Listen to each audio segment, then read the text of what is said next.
Penang and Pally, I'm Isabel Black. I am sad to say this is my final show, and I'm going to miss all of you.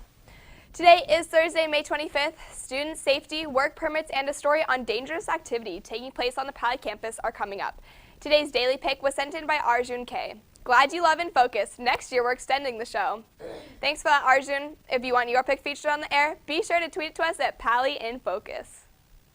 The library is hosting final study sessions today, tomorrow, and Tuesday of next week. The sessions run from 3:30 to 8 p.m. with a free dinner being served at 5:30 in the Student Center. The last Point B Poetry Jam of the school year will be held this Friday. The big night will happen at 51 Primrose Way in Palo Alto. Contact headystewart4@gmail.com for more information. In light of recent media coverage and subsequent concerns expressed by students, staff, and parents in the areas of sexual assault and student safety, the Wellness Center is hosting the YWCA Sexual Assault Services Division on campus today. Anushka Sharma is here with more. Anushka, it seems like this is a pretty good idea. It really does, Isabel. The workshops began yesterday and will continue today. As Isabel mentioned, the workshop will be conducted by the YWCA Sexual Assault Services Division. Today's workshop features a focus group with Pally students and teachers and will allow students and staff to have an opportunity to share ideas and thoughts on how to create a safer school climate. Students who would like to attend that discussion can after school today from 2:30 to 3:45. After the break, staff at the Pally Wellness Center call in experts to help staff and students deal with some important issues brought to light by recent media coverage.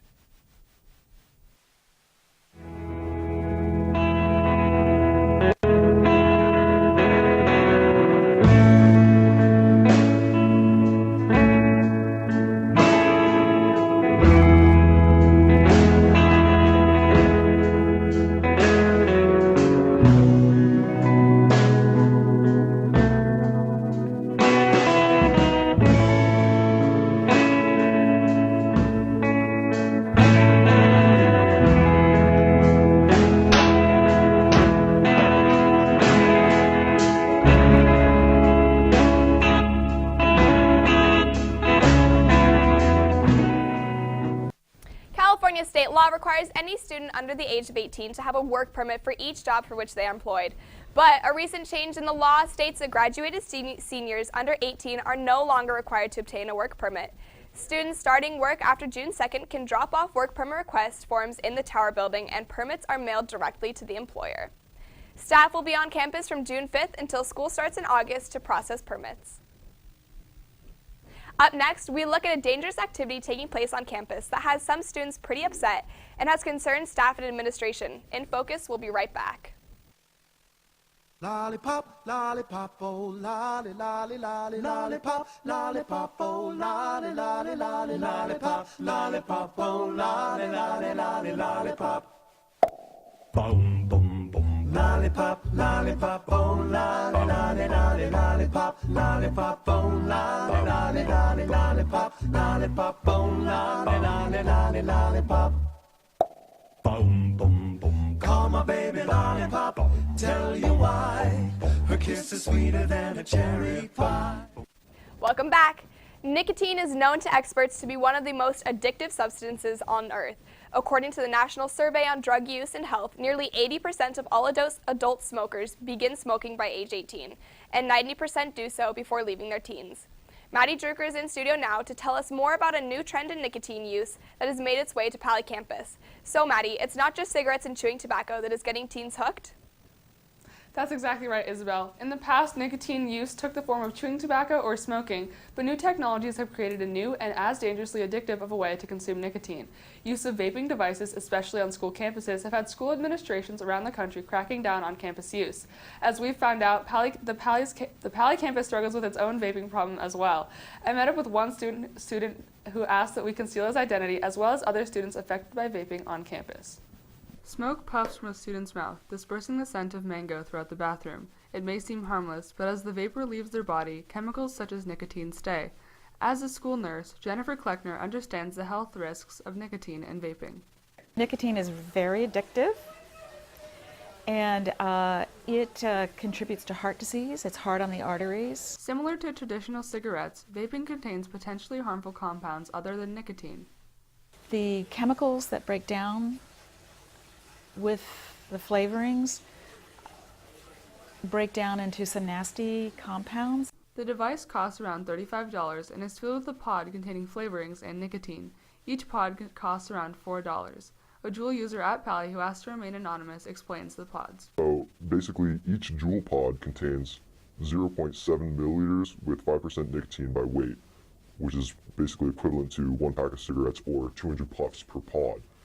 I go through about a pod every day, so that's only like a pack a day.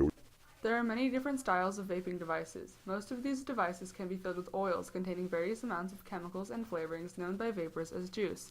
One instrument, known as the Juul, is easily concealable and can be purchased at smoke shops, gas stations, and online. Due to its small size, it has become popular with teenage vape users. I vaped in like middle school, but then once Juul became a thing with nicotine, probably started freshman year. However, according to state law, Juul devices and pods can only be sold to customers over the age of 21. This creates limited supply and raises prices on the black market. I'd only sell my Juul to a 6th grader if I could rip them off. Like, you could sell them for like $40, but if it was like a 6th grader, I'd charge them like $80 to $100 for a Juul. Teenagers vaping brings up other health concerns. Some concern that e-cigarettes become kind of a gateway to regular cigarettes.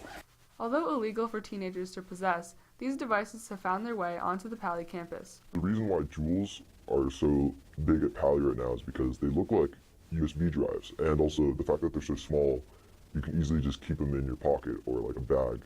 According to the anonymous source, Pally bathrooms are a popular place for vaping.